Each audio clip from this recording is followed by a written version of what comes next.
جو اس محبت کو چرانے کی کوشش بھی کرے گا وہ ہمارے دلوں کی دنیا سے نکال دیا جائے گا، کیونکہ وہ میرے سب سے پیارے کا دشمن، میری سچی محبت کا دشمن اور ہر قسم کی محبت کے سرچشمے کا دشمن بن جائے گا۔ اس کا ہمیں احساس اور تجربہ ہوتا ہے جب ہم سب سے پہلے خدا کو جانتے ہیں۔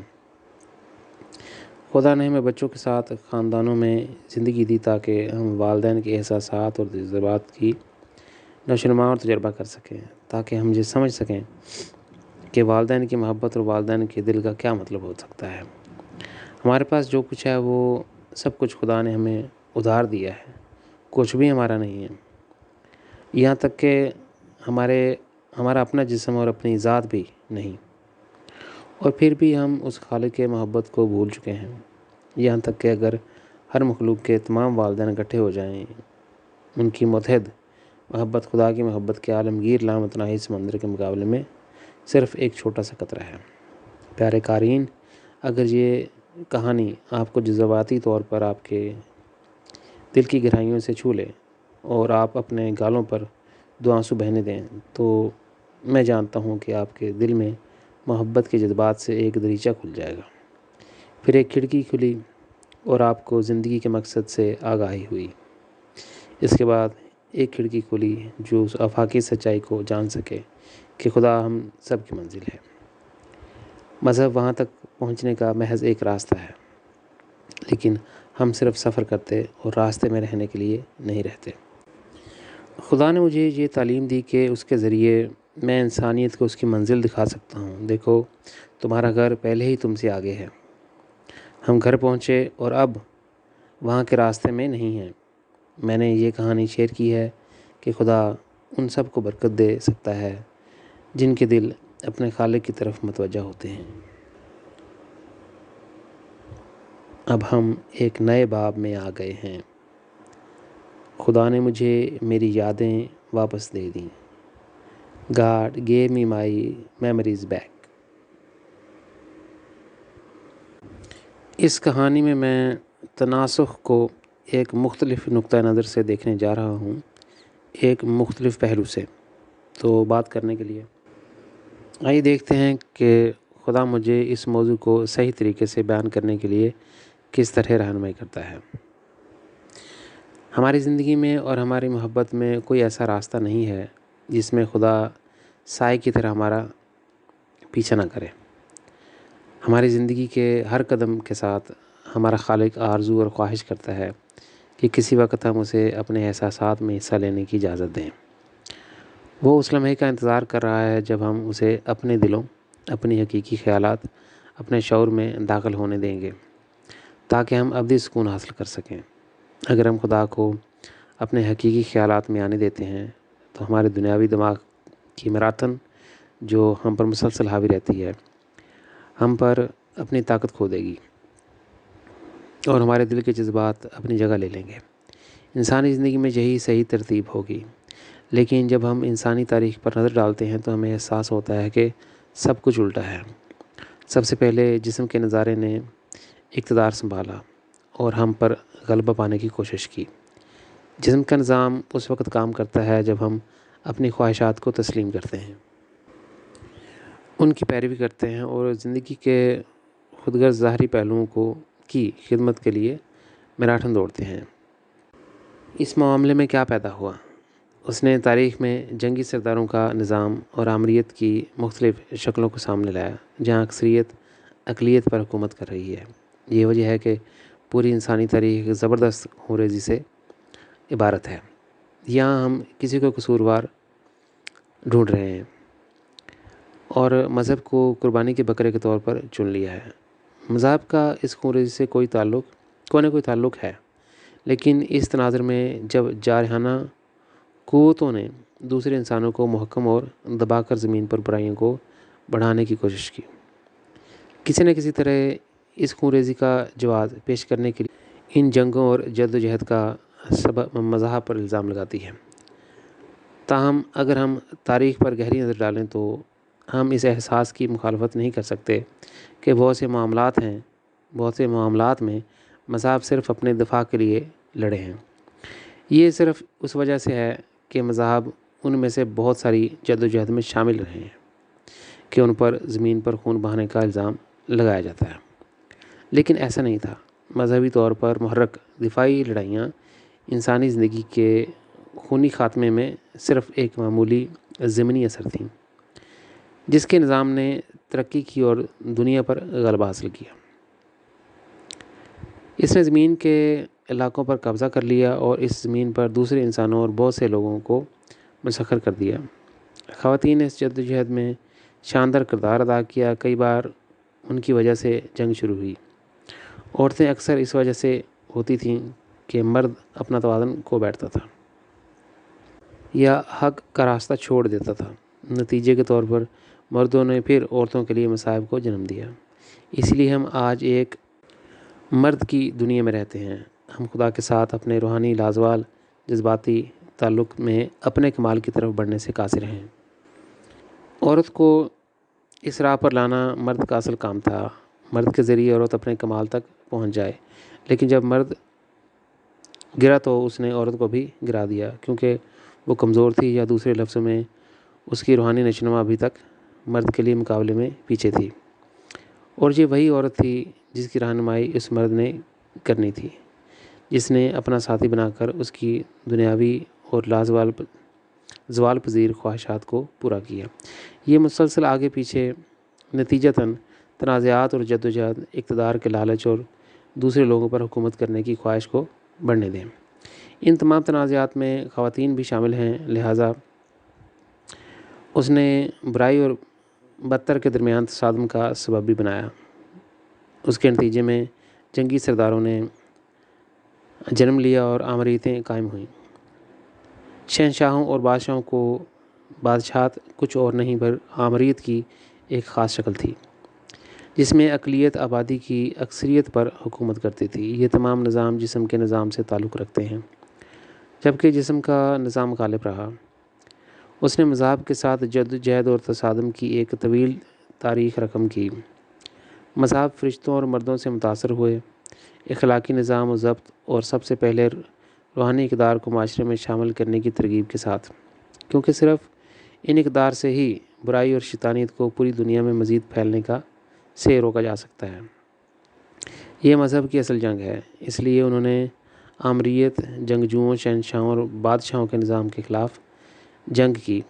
ایک طویل عرصے کے بعد دماغ کا نظام وجود میں آیا، جس سے مختلف قسم کی جمہوریت کا تعلق بھی ہے۔ یہ ایک بہتر نظام ہے جس نے سپہ سالاروں، آمریتوں، شہنشاہوں اور بادشاہوں کا خاتمہ کیا، جنہوں نے اپنے مفادات کے لیے بنی ہوئی انسان کا غلط استعمال کیا، غلامی اور استحصال کیا تھا۔ جمہوری نظام میں ہمیں انفرادی انسانی حقوق کا علم ہوا۔ یہ خاندان، معاشرے، قوم، ملکوں، حتیٰ کہ پوری دنیا کے حقوق تک پھیل گئے۔ ہم نے مختلف قسم کی آزادی کا تجربہ کیا۔ اظہار رائے کی آزادی ان میں سے صرف ایک ہے۔ اس کے علاوہ خواتین کے حقوق بھی دیے گئے۔ یہ تمام کامیابیاں ہر طرف بڑھ رہی ہیں اور پھیل رہی ہیں۔ جمہوریت ترقی کرتی رہے گی اور اس صدی کے آخر تک پوری طرح ترقی کر چکی ہوگی۔ اس کے بعد ایک نظام شروع ہوتا ہے جس میں آپ کو سکون ملتا ہے۔ دماغ کی اس مادی دنیا میں ہمیں نہ تو سکون ملتا ہے اور نہ ہی راحت۔ اس کے برعکس یہ ہمیں بہت زیادہ کشیدگی کا باعث بناتا ہے۔ یہ تناؤ ہمارے اعصابی نظام کو متاثر کرتا ہے، جس سے بے چینی، گھبراہٹ اور اداسی ہوتی ہے۔ جب اعصابی نظام دباؤ میں ہوتا ہے تو اس کے نتیجے میں مختلف بیماریاں جنم لیتی ہیں۔ بیماری کی تو مختلف اقسام ہیں جن کی بنیاد آدم کے خاندان میں پہلے ہی رکھی گئی تھی۔ اس طرح دیکھا جائے تو یہ ہمارے آبائی سلسلے سے نکلتی ہیں۔ اس لمحے آدم نے خدا کے ساتھ اپنا رشتہ کھو دیا۔ وہ ایک ٹوٹے دل والا انسان بن گیا، کیونکہ وہ بھول گیا تھا اور اپنا گھر اور اس کے لیے کوئی احساس کھو چکا تھا۔ وہ ہمارے آسمانی والدین کی رہنمائی نہیں لینا چاہتا تھا جو وہ آدم کو والدین کے دل سے دینا چاہتا تھا۔ اگر آپ اپنے دماغ اور شعور میں سکون حاصل کرنا چاہتے ہیں اور افاق کی سچائی کو جاننا چاہتے ہیں تو آپ کو محبت کے کامل رشتے کی تلاش اور اسے استوار کرنے کے لیے دستک دینا چاہیے۔ کمال سے مراد محبت کے رشتے میں کامل ہونا۔ محبت کے دائرے میں ایک شخص خدا کے قانون سے بالاتر ہے۔ ایک بار پھر اس جملے کو آپ پر آسان کرنے کے لیے، محبت کے دائرے میں آپ خدا کے قوانین سے بلند ہیں، کیونکہ خاندان میں وہ غلطیوں کو چھپانے اور خاندان کے افراد کی حفاظت کرنے کی کوشش کرتے ہیں۔ کوئی بھی خاندان میں کسی کو سزا یا نقصان پہنچانا نہیں چاہتا، لیکن اس طرح ہم کبھی بھی خدا کی محبت تک پہنچنے اور حاصل کرنے کے قابل نہیں رہے۔ ہم یقینی طور پر خدا میں اپنی محبت کا کمال حاصل نہیں کر سکے ہیں۔ وہ کیسے؟ ہم نے خدا کی طرف سے منہ موڑ لیا اور زندگی کے اس راستے پر نہیں چلے جو ہمیں سچائی کی طرف لے جاتا ہے۔ خدا نے ہماری زندگی کے سفر میں مستقل رہنمائی کی ہے۔ زندگی کے اس سفر میں سب سے اہم مقصد ایک پل تلاش کرنا ہے جس پر چل کر ہم خدا تک پہنچ سکیں۔ اگر ہم اس تک پہنچ جاتے تو خدا ہم پر بہت سی سچائیاں ظاہر کر دیتا۔ اس طرح ہم زندگی میں ترقی کرتے رہتے اور روحانی دنیا میں اپنی ابدی زندگی کے لیے ایک روحانی بنیاد قائم کر سکتے تھے۔ موت کے بعد کی زندگی میں ہم خدا کی طرف اپنے روحانی سفر میں مسلسل بڑھ رہے ہیں۔ در حقیقت یہ ایک نہ ختم ہونے والی کہانی ہے۔ ہر جہان میں جب ہم سچائی میں اپنی نشو و نما مکمل کرتے ہیں تو ہم خدا کی فطرت کو مزید جان لیتے ہیں۔ ہم جتنا زیادہ روحانی طور پر ترقی کرتے ہیں اتنا ہی زیادہ ہمیں پتہ چلتا ہے کہ خدا ہمارے ساتھ کیسے آباد ہونا چاہتا ہے۔ لہٰذا ہمارے لیے فردوس کے ایک جہان میں سے اگلی بلندی تک، دوسرے الفاظ میں ایک فردوس سے اگلی اعلیٰ فردوس تک بڑھنا ممکن ہوگا۔ یہ ایک مسلسل چلنے والا روحانی عمل ہے۔ فردوس اور جنتوں کے ہر جہان میں ہم گہرے لمحات میں خدا کے ساتھ اپنا رشتہ استوار کر سکتے ہیں اور اس طرح ہم ابدی جنتوں میں بڑھتے رہتے ہیں۔ ایک بار جب ہم اپنی آفاقی قدر کو مکمل کر لیتے ہیں تو یہ وہ پیغام ہے، یہ وہ مقام ہے جس پر خدا ہمارے ساتھ محبت میں رہنا چاہتا ہے، تمام آفاقی قوانین سے بہت دور۔ لہٰذا خدا کی محبت اس کے قوانین سے بالاتر ہے۔ یہ وہ لمحات ہیں جب ہمارے دل میں جذبات ابھرتے ہیں، پھر جذبات ہمارا دل موضوع بن جاتا ہے اور ہمارے جسم، دماغ آفاقی شعور اور آفاقی سچائی پر قبضہ کرتے ہیں اور ان پر غلبہ حاصل کرتے ہیں۔ اب ہمارا خالق ہمارے ساتھ محبت کا رشتہ قائم کرنے کے لیے اپنا دل کھولتا ہے تاکہ ہم ہمیشہ کے لیے خدا کے ساتھ ابدی زندگی میں آباد ہو سکیں۔ لیکن سوالات پیدا ہوتے ہیں، ہم کتنی بار گرے ہیں اور خدا کی طرف سے منہ موڑ چکے ہیں؟ ہم کتنی بار اپنا گھر بھول چکے ہیں؟ جب بھی خدا نے دیکھا کہ ہم بڑھ نہیں رہے ہیں، اس نے ہماری یادداشت کو ختم کرنے کے لیے ایک مؤثر طریقہ استعمال کیا۔ پھر اس نے ہمیں ایک نئی زندگی دی اور ہماری پرانی یادیں دور کر دیں۔ اس نے ہمیں ان سے آزاد کیا، اس امید پر کہ ہم اس کی محبت، خدا کی محبت میں بڑھنے کا اگلا موقع لیں گے۔ بدقسمتی سے ہم یہ نہیں سمجھ پائے کہ اس کائنات میں دوسری زندگی بھی موجود ہے۔ نہ صرف اس ظاہری زندگی میں زندگی کی مختلف شکلیں ہیں بلکہ ابدی زندگی میں بھی، نہ ختم ہونے والی ابدیت میں بھی۔ خدا زندگی کی ہر شکل کا محرک رہا ہے۔ خدا عالمگیر زندگی کا سبجیکٹ ہے۔ خدا پہلا عالمگیر سبب تھا اور ہے۔ ظاہری اور ابدی زندگی اس کا نتیجہ ہے، لیکن ظاہری اور ابدی زندگی کیوں جاری رہتی ہے؟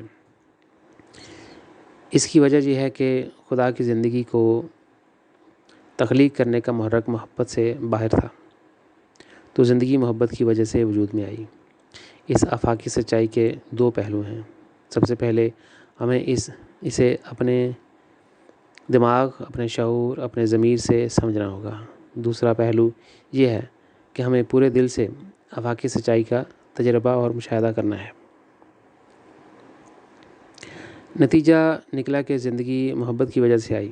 سوال یہ پیدا ہوتا ہے کہ خدا کو کسی چیز کو تخلیق کرنے میں اتنا وقت کیوں لگا جب وہ اندھیرے ابدیت میں آفاقی شعور کے طور پر رہتا تھا؟ یا پھر ہم دوسری طرح سے پوچھیں کہ اتنا لمبا عرصہ کیوں گزر گیا جس میں وہ کچھ بنانا چاہتا تھا؟ اس کا تعلق اس حقیقت سے ہے کہ خدا کے لاشعور کو پہلے اس کے آفاقی شعور میں داخل ہونا تھا، اس سے پہلے کہ روحانی اور ظاہری مخلوقات کے تخلیق کا عمل حرکت میں آ سکے۔ جب تک خدا لاشعور میں تھا، ایک بہترین تصور موجود تھا، لیکن یہ حقیقت نہ بن سکا کیونکہ خدا نہیں جانتا تھا کہ وہ آخرکار اس کا ادراک کیسے کرے گا؟ جب خدا نے اپنا پورا شعور حاصل کیا تب ہی وہ اپنے ارد گرد کے ماحول سے واقف ہوا اور وہ اس تصور کو عملی جامہ پہنانے کے قابل ہوا۔ لہٰذا وہ مرحلہ جس میں خدا لاشعور میں تھا، یہ وہ وقت تھا جس میں وہ صرف اپنی ذات میں موجود تھا اور کسی چیز کو تخلیق نہیں کرنا چاہتا تھا۔ وہ ہمیشہ کے اندھیرے میں تنہا تھا، صرف وہی چیز تھی جو وہاں تھی، اصل ابدی معاملہ، انٹرنل میٹر۔ ازلی مادے میں عناصر اپنی اصل حالت میں ہوتے ہیں اور آخر تک یا ہمیشہ باقی رہتے ہیں۔ ایک دھماکے سے پیدا ہونے والا ظاہری مادہ، جسے بگ بینگ بھی کہا جاتا ہے، ایک مختلف قسم کا ہوتا ہے جس کی کچھ حدود ہوتی ہیں، لیکن دھماکے کے بعد یہ ظاہری کائنات میں بڑھتا اور پھیلتا ہے۔ لیکن یہاں ایک وقت آئے گا جس کا موازنہ ان لوگوں کی نشوونما اور زندگی کے مرحلے سے کیا جا سکتا ہے جو بچے پیدا ہوتے ہی بالغ ہوتے ہیں اور پھر آہستہ آہستہ عمر کی طرف جاتے ہیں۔ عمر بڑھنے کا یہ عمل اس ظاہری کائنات کے ساتھ بھی ہوگا، جہاں یہ سکڑ کر یا یوں کہہ لیں کہ نچوڑ کر ختم ہو جائے گا۔ ظاہری کائنات کے لیے ایک وقت آئے گا جب یہ اپنی طاقت کھو دے گی، یہ اسے توانائی اور عمر کہہ لیں۔ جس طرح ہم انسان بوڑھے مرد یا عورت بن جاتے ہیں، پورا نظام درہم برہم ہو جائے گا اور یہی ظاہری کائنات کا خاتمہ ہوگا۔ لیکن یہاں بھی دو پہلو ہیں۔ ایک یہ کہ ظاہری کائنات خود تباہ ہونے والی ہے۔ جب ہم بوڑھے ہو جائیں گے تو ایک دن ہم اپنے اہم افعال کو برقرار نہیں رکھ سکیں گے اور مر جائیں گے۔ اس کی وجوہات مختلف نوعیت کی ہوتی ہے اور بیماریوں سے لے کر اعضاء کی خرابی وغیرہ تک ہوتی ہے۔ ہمارا جسم اس وقت تک ٹوٹ جاتا ہے جب تک کہ اس میں سے کچھ باقی نہ رہے۔ تاہم خدا نے ظاہری کائنات کو صرف دوسری قسم کے مادے سے نہیں بنایا، لیکن اس نے روحانی کائنات کو ازلی مادے کے ساتھ بنایا۔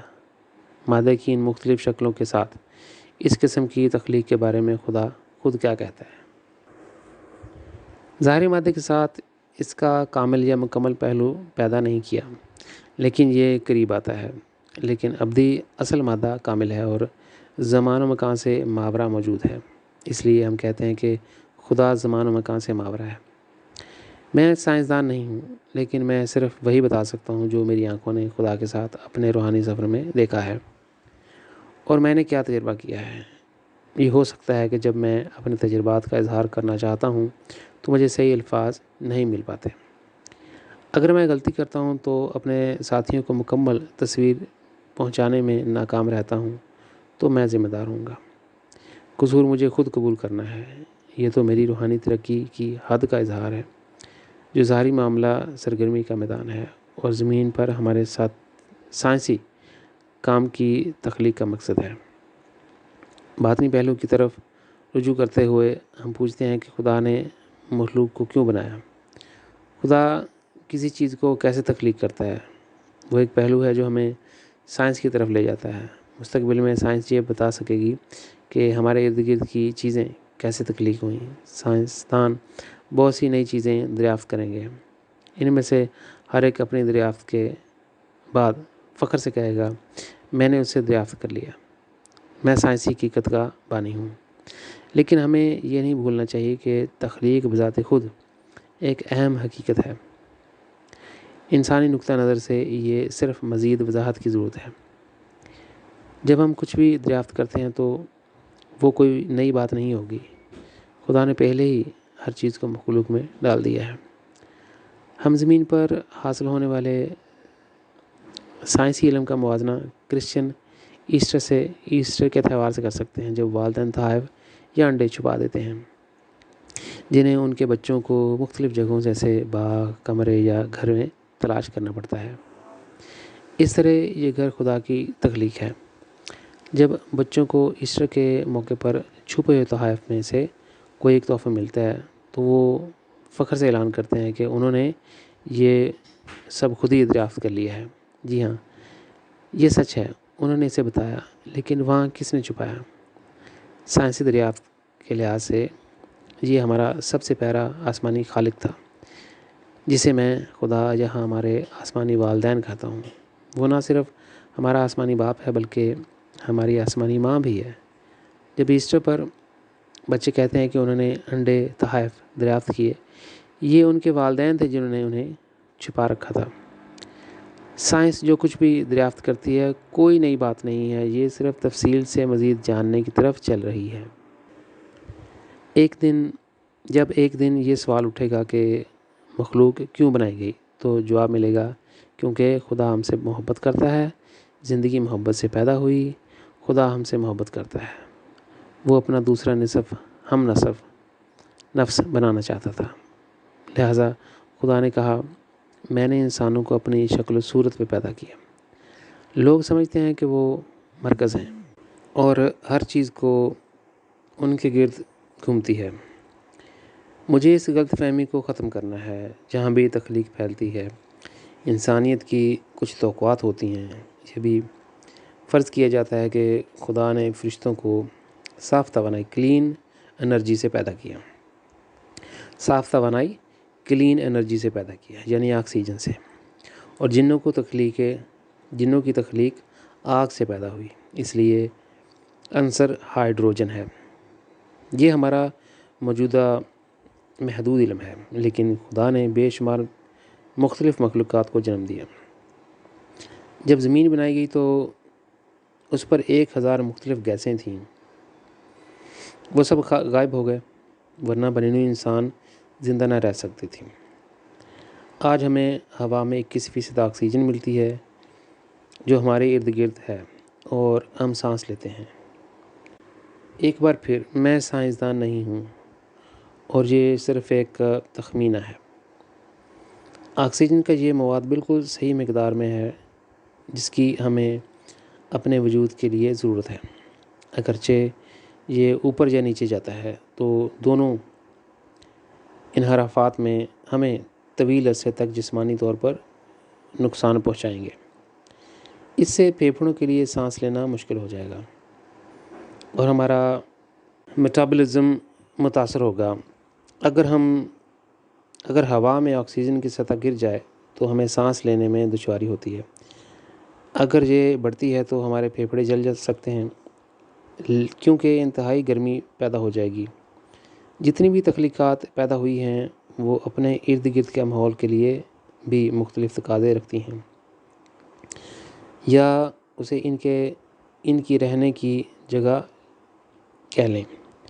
وہ مواد جس سے خدا نے زمین پر بنی ہوئی انسان کو تخلیق کیا، اسے ری سائیکل کیا گیا۔ اس کے مطابق یہ ایک ناخوشگوار بو دیتا ہے۔ اگر ہم آج زمین پر مصنوعات کی تیاری اور پیکنگ کے لیے ری سائیکل شدہ مواد استعمال کرنے کی کوشش کرتے ہیں تو ہمیں بدبودار اخراج کا مسئلہ بھی درپیش ہے، جس کی وجہ سے آخری صارف کو سامان فروخت کرنا مشکل ہو جاتا ہے۔ چونکہ انسانوں کا ظاہری جسم مٹی اور ری سائیکل مادے سے پیدا ہوا ہے، اس لیے یہ کوئی تعجب کی بات نہیں ہے کہ ہم بھی زمین پر ناگوار بو محسوس کرتے ہیں۔ زندگی کا آغاز پانی سے ہوا، لیکن یہ بالکل یہی مسکن تھا جس نے اسے مزید ترقی کرنے سے روکا۔ پھر ہمارا خالق دیگر مادوں کو زندگی کی مختلف شکلوں میں لایا جس میں زمین پر زندگی ممکن ہوئی۔ زندگی پھر پانی میں بلکہ سرزمین پر بھی مختلف طریقوں سے تیار ہوئی۔ زندگی فطرت میں مختلف شکلوں میں تھی، ہم میں بھی یہ تمام عناصر موجود ہیں۔ خدا نے یہ حیرت انگیز مخلوقات ہمارے لیے اس تخلیق کے ساتھ تعامل کرنے، جواب دینے اور اس سے محبت کرنے کے لیے بنائی ہے جس سے ہم وجود میں آئے ہیں۔ اس میں بہت سے ارتقائی عمل تھے، لیکن یہ کہنا کہ خدا نہیں جانتا کہ انسانوں کو کیسے پیدا کرنا ہے، کیونکہ خدا نے سب سے پہلے روحانی دنیا میں مخلوق اور انسانوں کی صورت پیدا کی۔ روحانی دنیا ظاہری تخلیق سے بہت پرانی ہے۔ اور ظاہری تخلیق کے مقابلے جوان ہے، یا یوں کہہ لیں کہ یہ ہماری روح کی عمر کے مطابق ہے۔ ہماری روح ایک اور جہان میں بار بار رہتی آ رہی ہے، جسے تناسخ ری انکارنیشن کہتے ہیں۔ میں اس موضوع پر بعد میں مزید بات کروں گا۔ بس ہماری روح ظاہری تخلیق سے پرانی ہے۔ خدا نے سب سے پہلے ہماری روح کی شکل بنائی، جسے بہت واضح طور پر دیکھا جا سکتا ہے۔ ظاہری انسانی جسم کی تخلیق کے عمل میں اس وقت تک زیادہ وقت لگا جب تک کہ یہ انسانی روح کی ضرورت کے مطابق کام نہیں کر رہا تھا۔ یہاں بھی یہی عمل لاشعوری مرحلے سے مکمل شعور کے مرحلے میں آنے کے لیے ہوا۔ اپنے اس مقام سے ہم انسان کی ترقی کو بھی دیکھ سکتے ہیں۔ جیسے ایک بچہ بن کر پیدا ہوا، وہ لاشعوری میں ہے، خدا بھی اسی طرح کے عمل سے گزرا، نیز وہ ابدی زندگی میں ایک لاشعوری مرحلے میں رہتا تھا۔ جیسے ایک بچہ بڑا ہو رہا ہے اور آہستہ آہستہ اس کا شعور بھی ترقی کر رہا ہوتا ہے۔ یہ کنڈر گارڈن میں بچے سے چھوٹا بچہ اور پھر اسکول کے بچے سے نوعمر تک بڑھتا ہے۔ اس کے بعد یہ ہائی اسکول میں جاتا ہے، پڑھ سکتا ہے اور کسی وقت پروفیسر بھی بن جاتا ہے۔ زندگی کے ان مراحل میں سے ہر ایک میں سے صرف اس کا جسم بلکہ اس کا شعور بھی ترقی کرتا ہے۔ یہ مختلف ترقی کے عمل سے گزرتا ہے، جس میں یہ مختلف طریقے سے تیار ہوتا ہے۔ ایک بار پھر میں زور دیتا ہوں یہ دعویٰ کہ خدا نہیں جانتا تھا کہ انسانی جسم کی شکل کیسے بنتی ہے۔ انسان ارتقائی عمل میں صرف ایک مختصر طور پر ہی نظر رکھ سکتا تھا اور اس سے غلط نتیجے پر پہنچا۔ آئیے پوچھتے ہیں کہ خدا نے انسانی جسم کو کیوں بنایا؟ روحانی دنیا میں وقت بہت آہستہ گزرتا ہے۔ انسانی جسم کے اندر روح کی نشوونما تیزی سے ہوتی ہے، کیونکہ روحانی زندگی میں وقت گویا سست رفتاری سے گزرتا ہے۔ اس کے مطابق وہاں ترقی کے عمل میں بہت طویل وقت لگتا ہے۔ خدا نے ہمارے ظاہری جسم کو ہماری روحانی نشوونما کو تیز کرنے کے لیے بنایا ہے۔ میں مثالیں دیتا رہتا ہوں تاکہ جو کچھ کہا گیا ہے اسے اچھی طرح سمجھا جا سکے۔ روحانی دنیا نے مجھے بتایا کہ 80-90 سالوں میں روح ظاہری جسم میں وہی ترقی حاصل کر سکتی ہے جو روحانی دنیا میں 30 یا 40 ملین سال لگتے ہیں۔ لیکن اس کا مطلب یہ بھی ہے کہ موت کے بعد کی زندگی میں روح کو مکمل شعور تک پہنچنے میں ناقابل یقین 30 سے 40 ملین سال لگتے ہیں۔ آئیے اس وقت میں ایک قدم پیچھے ہٹیں جب کوہ مقام محض اندھیرے تھے۔ اس وقت صرف یہ آفاقی شعور موجود تھا اور زیادہ سے زیادہ کوہ مقام کی روحانی زندگی اور محدود ظاہری زندگی کا تصور تھا۔ یہ تصور عالمگیر شعور میں پہلے سے ہی اس مرحلے میں پیدا ہوا جب خدا نے ابھی اپنا مکمل شعور حاصل نہیں کیا تھا۔ جب تک خدا لاشعور میں تھا، یہ تصور حقیقت بنے بغیر اس کے اندر ہی رہا۔ جب تک خدا کو شعور نہیں آ گیا، وہ اس تصور سے بے خبر تھا۔ اسے یہ ادراک اس وقت تک نہیں ہوا جب تک کہ خدا مکمل طور پر شعور میں نہیں آ گیا۔ ہمیں ان دو تفاوت یعنی فرق کو سمجھنے اور پھر ان کو اپنی زندگی میں لاگو کرنے کی ضرورت ہے۔ لہذا شعور کی نشوونما کے 2 مراحل ہیں جن میں یہ لاشعور سے شعور کی طرف جاتا ہے۔ لاشعور کے بڑھنے کے پہلے مرحلے میں ایک تصور ہوتا ہے، لیکن اس کا ادراک تب ہوتا ہے جب مکمل شعور حاصل ہو جائے۔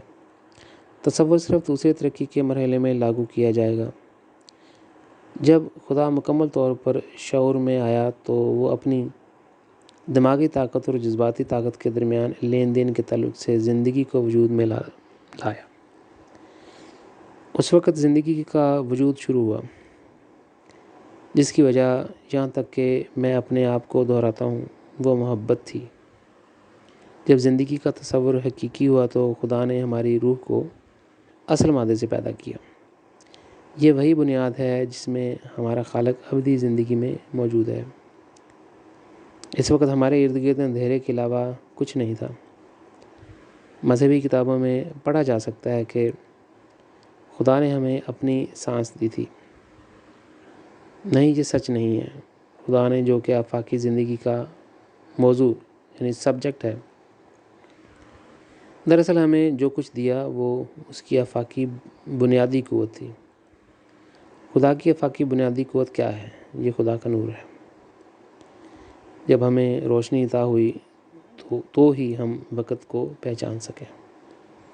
لہٰذا خدا نے روشنی سے اندھیرے کو پیچھے دھکیلنے کی کوشش کی، یہاں تک کہ اسے بھگانے کے لیے۔ سوال یہ پیدا ہوتا ہے کہ کیا خدا ہر طرف سے اندھیرے کو ختم کر سکتا ہے؟ نہیں، وہ بالکل نہیں کر سکتا تھا۔ اس وقت جب میں خدا سے ملا اور اس کے سامنے سجدہ ریز ہوا تو میں نے کہا، اے میرے آسمانی والدین، اے میرے پیارے آسمانی والدین، اس لمحے میں نے روشنی کی اس ناقابل یقین تخلیق کو خدا کے سامنے دیکھا، اور اس کے پیچھے اندھیرے لامتناہی طور پر پھیلے ہوئے تھے۔ تو خدا اس کے بارے میں کیا کرتا ہے؟ وہ تخلیقات کرتا ہے اور تخلیقات کرتا ہے اور تخلیقات کرتا ہے۔ چنانچہ وہ زیادہ سے زیادہ تخلیقات کو جنم دیتا ہے۔ اس علم کو دماغ میں رکھتے ہوئے ہم سمجھ سکتے ہیں کہ خدا کے ساتھ جڑنا اتنا ضروری کیوں ہے، کیونکہ وہ ہمیں اندھیرے سے روشنی میں آنے میں مدد کرتا ہے۔ یہ اسی طرح کا اصول ہے، یا دوسرے الفاظ میں یہ سچ کی دوسری قسم ہے، یا سچائی کا دوسرا پہلو۔ اگر ہمارا شعور بڑھے گا تو ہم میں سے اندھیرے آہستہ آہستہ ختم ہو جائیں گے۔ روشنی ہمارے دماغ، ہمارے شعور، ہمارے ضمیر، ہمارے دل کے جذبات اور ہماری روح کو روشن کرتی ہے۔ یہ حقیقت ہے کیونکہ یہ سب ہماری روح میں متحد ہیں۔ لہٰذا جب ہماری روح روحانی دنیا میں داخل ہوتی ہے تو ہم دیکھ سکتے ہیں کہ اس میں کیا ترقی ہے، اس میں کتنی روشنی ہے یا کتنا اندھیرا ہے، اور ہم اس کی شناخت کو پہچان سکتے ہیں۔ جو روح بڑھتی جاتی ہے، اس میں زیادہ سے زیادہ روشنی آتی جاتی ہے اور اندھیرے دھیرے دھیرے دور ہو جاتے ہیں۔ ہماری روح روحانی زندگی میں ننگی ہے۔ اس میں آپ اس کا ایمان، محدود نظریہ اور تمام اچھی چیزیں بھی دیکھ سکتے ہیں۔ ہم آسانی سے جان لیتے ہیں کہ یہ شخص کہاں سے تعلق رکھتا ہے۔ جہنم کا تصور نہیں ہے کہ آپ کو وہاں آگ میں مذہبی لحاظ سے صفائی کے لیے جلایا جائے گا۔ یہ باربیکیو پارٹی نہیں ہے جہاں روح کو بھونا جاتا ہے۔ خدا فیصلہ کرنے والا نہیں ہے اور اس کے پاس اس کا تصور بھی نہیں ہے۔ اس نے اپنے خیالات میں سے کچھ بھی کبھی اس سمت میں ضائع نہیں کیا۔ ہمیں اس کا علم تبھی ملتا ہے جب ہم اندھیرے سے روشنی میں آتے ہیں۔ خدا اپنے تخت پر جج کی طرح نہیں بیٹھتا اور فیصلہ کرتا کہ کس کو جہنم میں جانا ہے۔ درمیانی جہانوں میں، بہتر جہانوں میں، غیر جانبدار جہانوں میں، فردوس کے یا جنتوں میں، خدا ایسا کام نہیں کرتا۔ خدا نے ظاہری اور روحانی زندگی کا ایک خاص مقصد رکھا ہے۔ جتنا ہم اپنے شعور میں اضافہ کرتے ہیں، ہم ان دو مقاصد کو مزید جان لیتے ہیں۔ ہمیں پتہ چلتا ہے کہ سب کچھ کیوں اور کیسے بنایا گیا تھا۔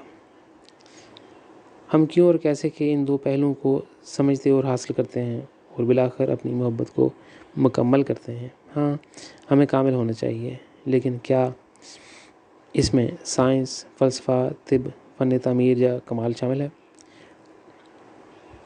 کوئی بالکل نہیں۔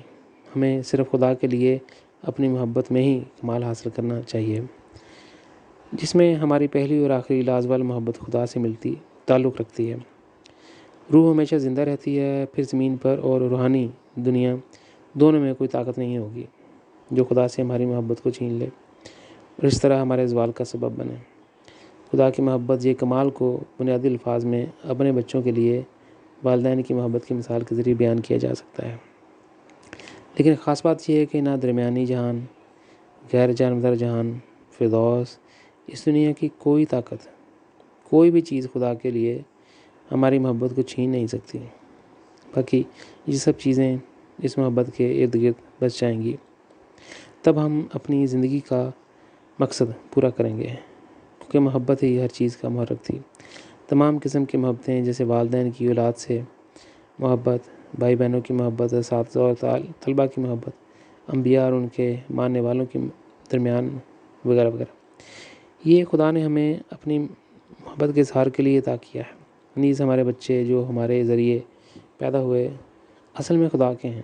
وہ ہمیں محبت کے دائرے میں زیادہ سے زیادہ تجربات حاصل کرنے کا موقع فراہم کرتا ہے۔ خدا کو اس دائرے میں ہمارا فیصلہ کرنے میں کوئی دلچسپی نہیں ہے۔ لیکن یہاں کچھ اور ہوا۔ جب بھی خدا کسی نئی مخلوق کو وجود میں آنے دیتا ہے تو اس نے پہلے اسے روحانی طور پر بڑھنے دیا، اس کے بعد ایک سینئر پارٹنر کے طور پر وہ انہیں اس سے بھی کم عمر اور ناتجربہ کار تخلیق کی ذمہ داری دیتا ہے۔ یہ بالکل ایسے ہی ہے جیسے کسی وکیل کو کسی کے دفاع کے لیے پاور آف اٹرنی دینا۔ سینئر تخلیقات اب جونی تخلیقات کو بڑھنے میں مدد دینے کی کوشش کر رہی ہیں۔ اس ترقی کے عمل میں بہت سے قوانین جیسے شریعت اور بہت سے نظاموں کو آباد کرنے کے لیے ضروری ہے۔ لیکن آئیے دماغ میں رکھیں کہ سینئر تخلیق بھی ابھی تک کامل نہیں ہے۔ جونی تخلیق کو چھوڑ دیں۔ سینئر تخلیق وہی سکھا سکتی ہے جو اس نے خود سیکھا ہے۔ وہ صرف اس وقت تک روحانی طور پر رہنمائی کر سکتے ہیں جہاں تک ان کی اپنی روحانی ترقی ہوتی ہے۔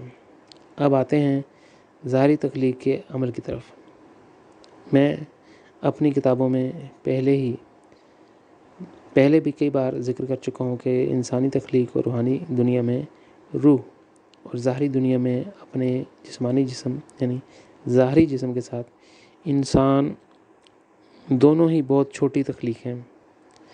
ان سے پہلے اور بھی بہت سی تخلیقات پیدا ہوئیں۔ روحانی دنیا میں پچھلی مخلوقات کی تخلیق کے ساتھ ساتھ ایسے عناصر باقی رہ گئے جو اس زمانے کے تخلیقی عمل کے لیے استعمال نہ ہو سکے۔ اس مواد کو خدا نے ری سائیکل کیا اور انسانی ارواح کی تخلیق میں استعمال کیا۔ اس خارجی تخلیق میں انسان یا اس کے انسانی جسم کی تخلیق کے ساتھ بھی یہی ہوا۔ دوسری تخلیقات ہمارے سامنے آئیں جو 21 ملین یا اربوں نوری سال دور ہیں۔ وہ مواد جو تخلیق کے ساتھ استعمال نہیں کیا جا سکتا تھا اسے بھی ری سائیکل کیا گیا اور انسانی جسم بنانے کے لیے استعمال کیا گیا۔ اس لیے ظاہری تخلیق کے ری سائیکل کے عمل میں تمام عناصر بھی انسانی جسم میں موجود ہیں۔ وہ تمام عناصر جو ظاہری اور باطنی تخلیق کی کلیت میں موجود ہیں وہ زمین پر انسانوں میں بھی موجود ہیں۔ کیونکہ مادی جسم زمین پر روح کا گھر ہے، لہذا وجود کی دونوں شکلیں ظاہری اور روحانی ری سائیکل شدہ مواد سے تخلیق کی گئیں جنہیں تخلیق کے پیچھے عمل میں استعمال نہیں کیا جا سکتا تھا۔ اس لیے باطنی زندگی کے 100% عناصر انسانی روح کے اندر اور 100% بیرونی تخلیق کے مادے انسانی جسم کے اندر ہیں۔ اسی وجہ سے انسانوں کو مائکرو کازمک بھی کہا جاتا ہے۔ اب میں اپنی اصل کہانی سے شروع کرنے جا رہا ہوں۔ مجھے افسوس ہے کہ عزیز قارئین آپ کو اس کے لیے تیار کرنے میں مجھے اتنا وقت لگا، تو میں جنتوں پر خدا کے ساتھ چلتا رہا۔ ہم ایک دوسرے کے ساتھ قدم بڑھائے گئے۔ ایسا لگتا تھا کہ ایک پاؤں خدا کا ہے اور دوسرا میرا۔ اچانک خدا رک گیا اور کہا میرے پیچھے آ جاؤ۔ جہاں بھی میں پاؤں رکھتا ہوں تمہیں جھکنا پڑتا ہے۔ جھکنے کا مطلب ہے اپنی محبت، اپنے گھر کو دریافت کرنا۔ ابراہیم، عیسیٰ اور دیگر تمام انبیاء کی بھی یہی روایت تھی جو وہ پہاڑوں پر نماز پڑھنے جاتے تھے۔ جیسے ہی انہوں نے خدا کو یاد کیا وہ لمحہ آیا جب باقی تمام خیالات غائب ہو گئے، کیونکہ انہوں نے خدا کو بہت یاد کیا۔ ان گمشدہ لمحات میں وہ اپنا توازن برقرار نہ رکھ سکے اور گھٹنے ٹیک گئے۔ لیکن یہ کمان ان کی تڑپ کی تلاش کا اظہار ہے۔ جھکنے کا مطلب خدا کی تسبیح کرنا نہیں ہے۔ جھکنا خدا کے قدموں کو تلاش کرنا ہے تاکہ یہ معلوم کیا جا سکے کہ ہمارا گھر، ہمارا خالق کہاں ہے۔ مذہب کے ماننے والے بھی یہ جھکتے ہیں اور مسلمان بھی دن میں 5 بار۔ وہ اپنی ساری زندگی یہ کام کرتے ہیں بغیر کسی نئی دنیا یا نئی زندگی کے کو دریافت کیے۔ بہت سے لوگ کہتے ہیں خدا محبت ہے اور محبت خدا ہے، تاہم یہ ایک غلط نتیجہ ہے۔ جہاں محبت رومانوی ہو جاتی ہے، جہاں محبت حقیقت پسند ہو جاتی ہے، جہاں محبت چمکتی ہے، جب محبت صوفیانہ ہو جاتی ہے اور اپنے حواس کھو دیتی ہے، وہیں سے خدا کے قدموں کے نشانات شروع ہوتے ہیں۔ آگ جل جائے گی تو اس میں جو گرے گا اس میں سے کچھ نہیں بچے گا، کچھ باقی نہیں رہتا، سب اس آگ کا حصہ بن جاتا ہے۔ لیکن خدا کی روشنی آگ سے کہیں زیادہ اور عظیم ہے۔ جب آپ کی محبت خدا کے لیے شدت سے جلتی ہے تو آپ سب کچھ قربان کرنے کے لیے تیار ہوتے ہیں، ہر طرح کی محبت، اور یہاں تک کہ ہمارے خاندان اور ہمارے بچوں کے لیے بھی۔ نبیوں نے یہی کیا۔ جب ان کے اہل خانہ اور محبت ساتھی محبت کے اس راستے پر چلنے کے قابل نہ رہے تو وہ انہیں پیچھے چھوڑ کر نئی دنیا کی تلاش میں خود ہی نکل پڑے۔ جب آپ نئی دنیا تلاش کرتے ہیں تو خدا آپ کو پرانی نہیں بلکہ نئی دنیا دیتا ہے۔ لہٰذا جھکنے کا مطلب ہے اپنے گھر کو تلاش کرنا اور اپنے خالق کو اپنی آنکھوں سے دیکھنا جو اب تک ہمارے لیے پوشیدہ تھا۔ سچ تو یہ ہے کہ رکوع میں آپ کا جسم مٹی اور گارے سے بنا آپ کے دماغ کو پکارتا ہے، مطالبہ کرتا ہے، یہاں آؤ اور اپنے خالق کے سامنے جھک جاؤ۔ اس دنیا کو بھول جاؤ، اسے پیچھے چھوڑ دو، خیالات کو نہ اندر آنے دو اور نہ ہی باہر جانے دو۔ یہ سب بھول جاؤ اور اپنے خیالات کی سوئی اپنے خالق کی طرف موڑ دو۔ ذرا خدا کے بارے میں سوچو، اسی کو ہم سچے خیالات کہتے ہیں۔ مجھے یاد رکھنے اور سوچنے کا محبت سے کوئی تعلق ضرور ہے، لیکن جب میں کہتا ہوں میں آپ کے متعلق سوچتا ہوں اور آپ کو یاد کرتا ہوں تو اس سے کہیں زیادہ گہرا مطلب ہوتا ہے۔ مجھے یاد ہے، اس کا مطلب ہے کہ میں اپنا گھر بھول گیا ہوں۔ جھکنے کی اس حالت میں میرے اندر نیک خیالات بہتے ہیں جو مجھے یاد دلاتے ہیں اور مجھے اپنے اصل گھر کے بارے میں سوچنے پر مجبور کرتے ہیں۔ جب سچے خیالات آتے ہیں تو دماغ اپنا اصل مقصد پورا کرتا ہے۔ تب ہمارا مٹی کا بنا ہوا جسم شعور کو پکار رہا ہے، میرے آس پاس آؤ، میں مٹی سے پیدا ہوا ہوں، میں ہمیشہ نہیں رہوں گا، شاید میں 60 70 یا 80 سال زندہ رہوں گا، اس سے پہلے کہ میں مر کر دوبارہ مٹی بن جاؤں۔ میں تمہیں ایک نئی زندگی، ایک نئی محبت پیش کرنا چاہتا ہوں، لہٰذا ہچکچاہٹ نہ کرو، ہوش سنبھالو اور میرے اور دماغ کے ساتھ ایک ساتھ جھک جاؤ۔ جب ہمارا شعور بھی جھکتا ہے تو اس حالت میں بھی خدا کی طرف دیکھتا ہے، پھر اس کو بھی خدا میں سکون ملے گا۔ اس لیے میں کہتا ہوں کہ جب ہم خدا کی محبت میں جذباتی ہو جاتے ہیں تو ہمیں اپنے دل میں سکون ملتا ہے۔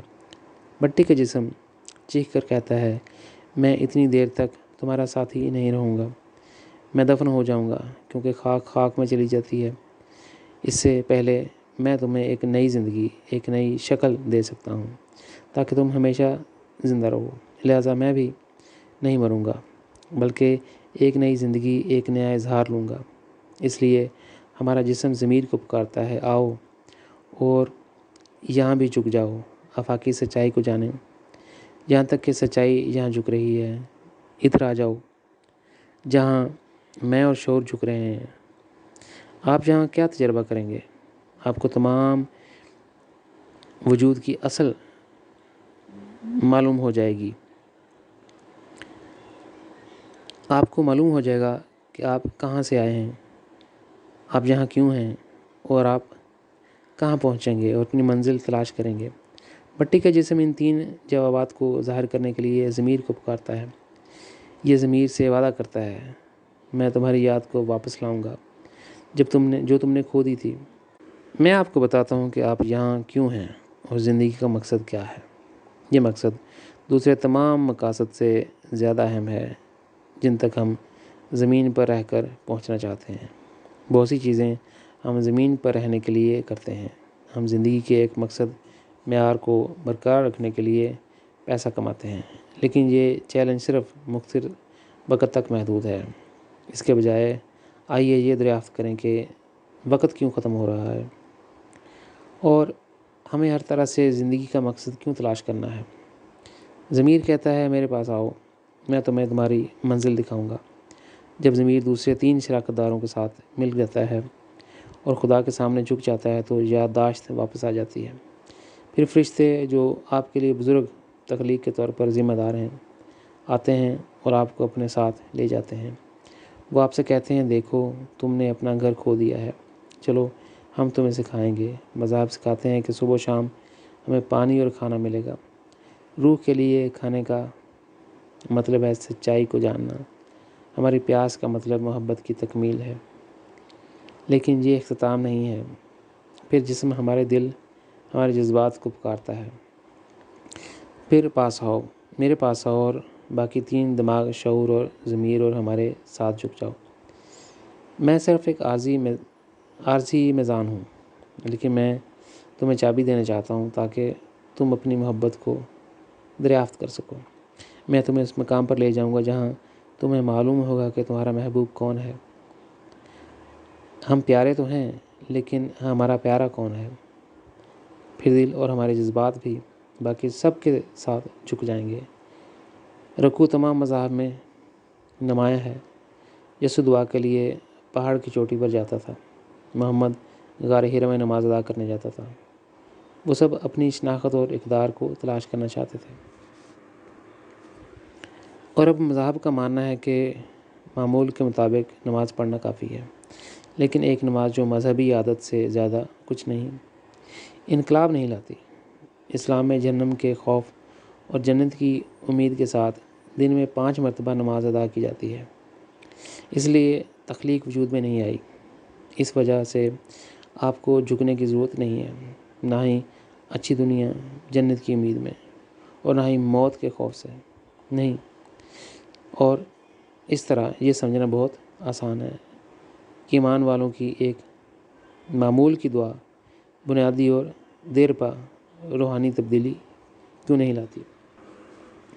آپ اسے ایک روحانی انقلاب کہہ لیں۔ دوسری طرف کوئی شخص اپنی دعا میں ایک مخلص رکوع میں پوری کلیت کو دریافت کر سکتا ہے۔ ہمارے دل اور جذبات دوسرے کے لیے جھک جانے کے بعد جو کچھ غائب ہے وہ ہماری روح ہے۔ اب ہمارا جسم ہماری روح کو پکار رہا ہے، میں صرف مٹی سے بنا ہوں۔ شاید آپ کو میری قدر نظر نہ آئے، لیکن دیکھو لوگوں نے مٹی سے بہت سی چیزیں بنائی ہیں۔ وہ اسے اینک بنانے کے لیے استعمال کرتے ہیں جو آپ کی بنائی کی کمزوری کو پورا کرتے ہیں۔ میں خاک سے بنا ہوں اور مجھ سے بہت سی دریافتیں ہوئی ہیں۔ ہاں، میں خاک کے سوا کچھ نہیں ہوں، اور پھر بھی میں وہ ڈھونڈ سکتا ہوں جس کی تم اتنی دیر سے تلاش کر رہے ہو۔ بعض اوقات لوگ اقتدار حاصل کرنے یا معاشرے میں کچھ بدلنے کے لیے سیاستدان بن جاتے ہیں، دوسرے لوگ بادشاہ بن جاتے ہیں، یا ہم زمین پر قبضہ کرنے کی کوشش کرتے ہیں۔ ایک بار پھر ہم کسی خوبصورت شخص کے بارے میں سوچتے ہیں کہ وہ ہمارا ہے۔ ہم ہر طرح کی چیزیں دریافت کر لیتے ہیں، لیکن ہم نہیں جانتے کہ ہم نے کیا کھویا ہے۔ ہم نے جو کھویا ہے وہ ہماری اصل محبت ہے۔ چاہے ہمیں سب کچھ مل جائے، آخرکار ہمیں اس دنیا سے خالی ہاتھ جانا ہے۔ اس میں کیا بھلائی ہو سکتی ہے اگر ہم اپنی اصل محبت کو ملے بغیر پوری دنیا کو بھی اپنے ہاتھ میں لے لیں؟ اپنی روحانی نشوونما کو کھونے اور اپنی روح کو وہاں لے جانے میں کیا بھلائی ہے جہاں وہ نہیں ہونا چاہتی؟ پھر یہ سب چیزیں کس کے لیے اچھی ہیں؟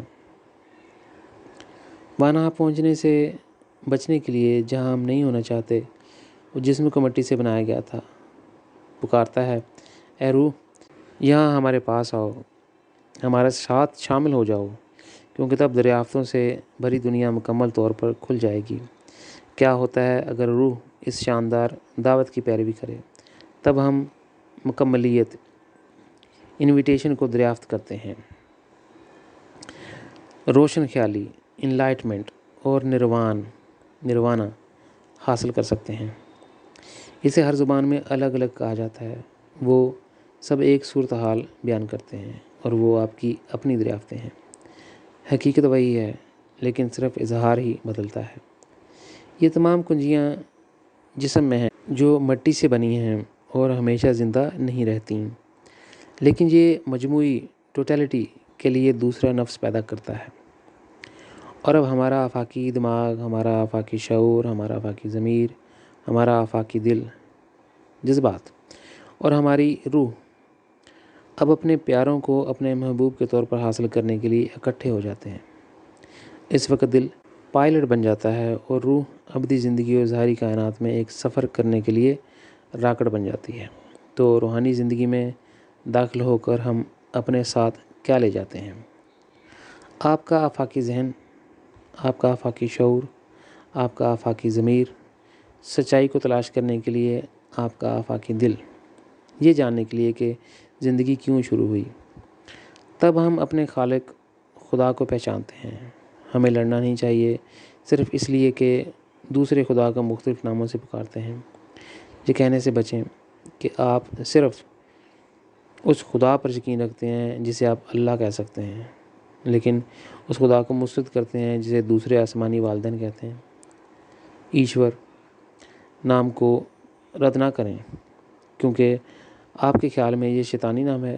صرف بیوقوف اور ان پڑھ لوگ ہی ایسا سوچتے اور عمل کرتے ہیں۔ اس بات سے قطع نظر کہ آپ جس مذہب یا عقیدے کی پیروی کرتے ہیں، جیسے یہ اعتراف آپ کو اپنے ساتھیوں میں محبت کرنے میں مدد دیتا ہے، آپ اپنے عقیدے اور اس کی تعلیمات کو ردی کی ٹوکری میں پھینک سکتے ہیں۔ اس معاملے میں 1000 احمق آپ کے اپنے عقیدے اور تعلیم سے بہتر ہیں جس پر آپ عمل کرتے ہیں۔ احمق لوگ بھی اکثر بہت سی اچھی چیزیں بہت آسان طریقے سے کر سکتے ہیں۔ بے شک وہ بہت سے کام غلط بھی کرتے ہیں، کم از کم وہ بہت سے اچھے کام کرتے ہیں۔ اگر وہ آپ کو اپنے ساتھیوں سے محبت کرنے سے روکتے ہیں تو آپ کا عقیدہ اور تعلیم کس لیے اچھا ہے؟ اس صورت میں ہمارا دین اپنے علم کے ساتھ اور ہمارا ایمان مردہ ہو چکا ہے۔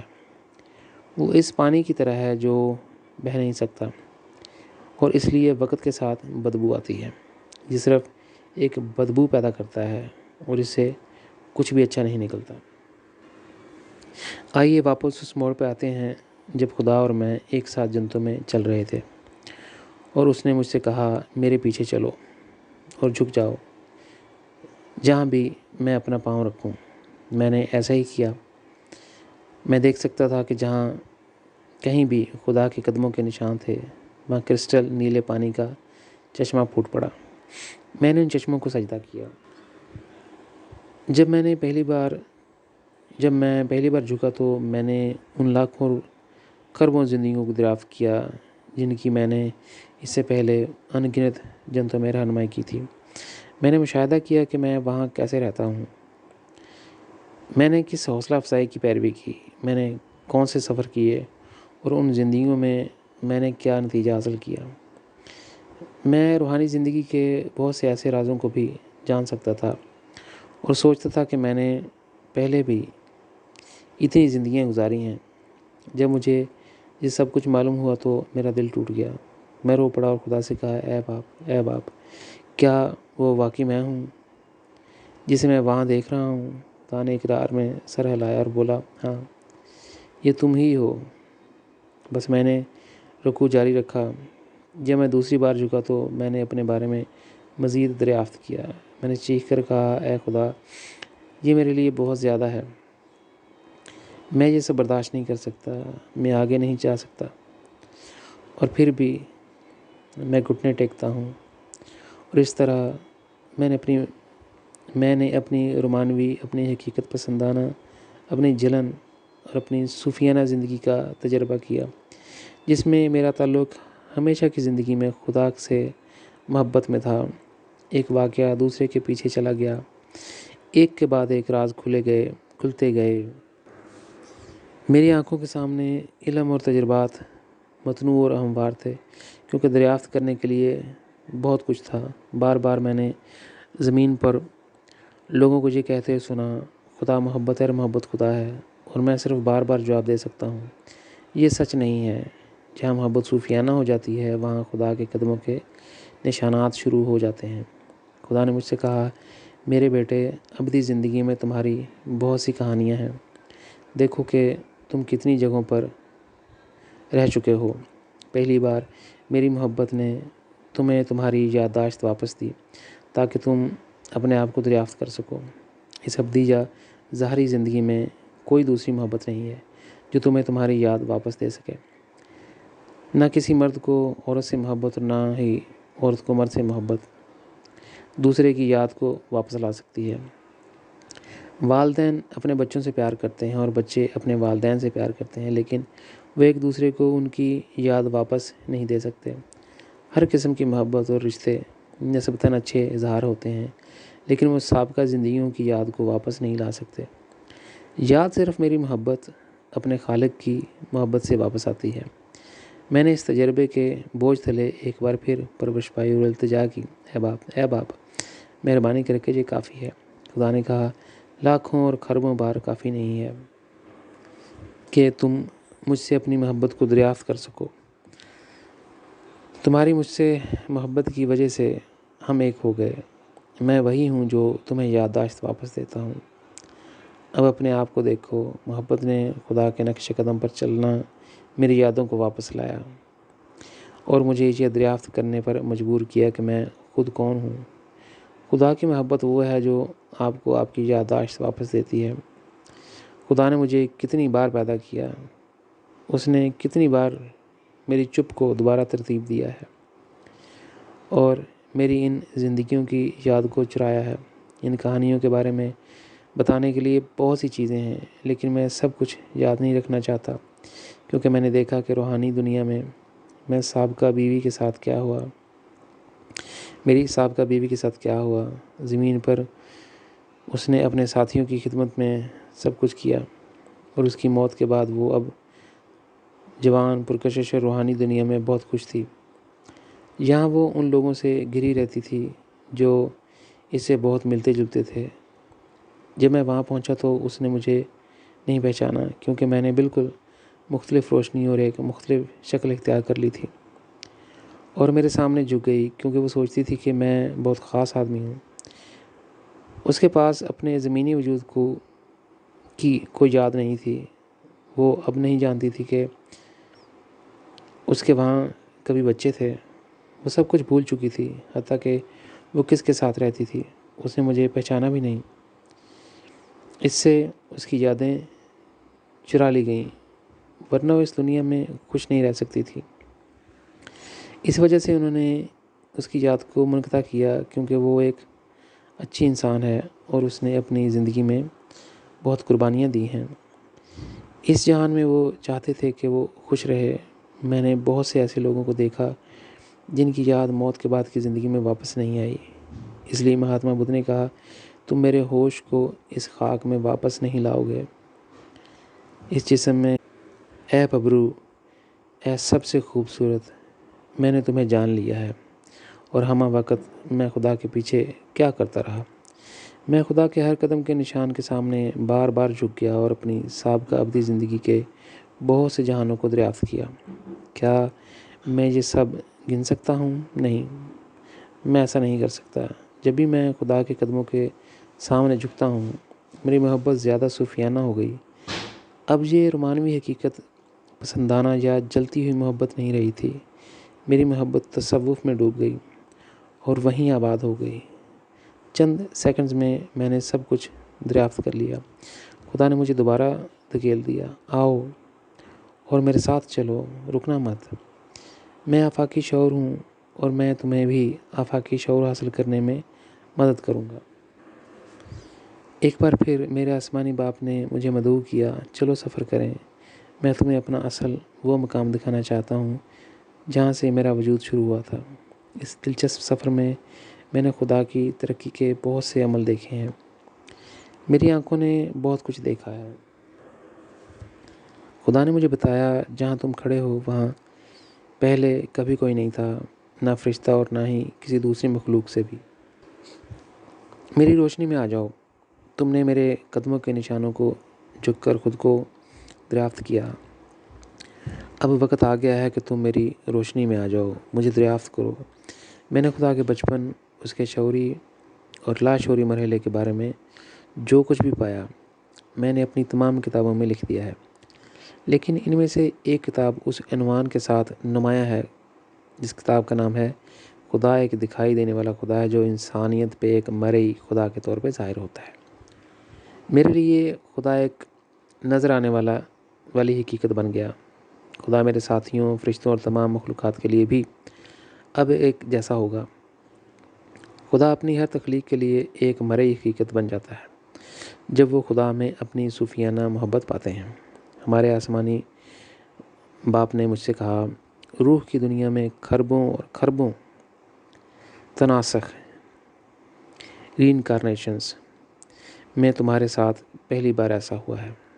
ظاہری جسم میں زمین پر زندگی بہت سے لوگوں کا صرف ایک ری انکارنیشن تناسخ ہے۔ جب بچے زمین پر مرتے ہیں تو یہ حادثات ہوتے ہیں کیونکہ ہم خدا کی دنیا میں نہیں رہتے۔ خدا کے الفاظ یاد رکھیں جب اس نے کہا، میری دنیا میں کوئی حادثہ یا بدقسمتی نہیں ہوگی۔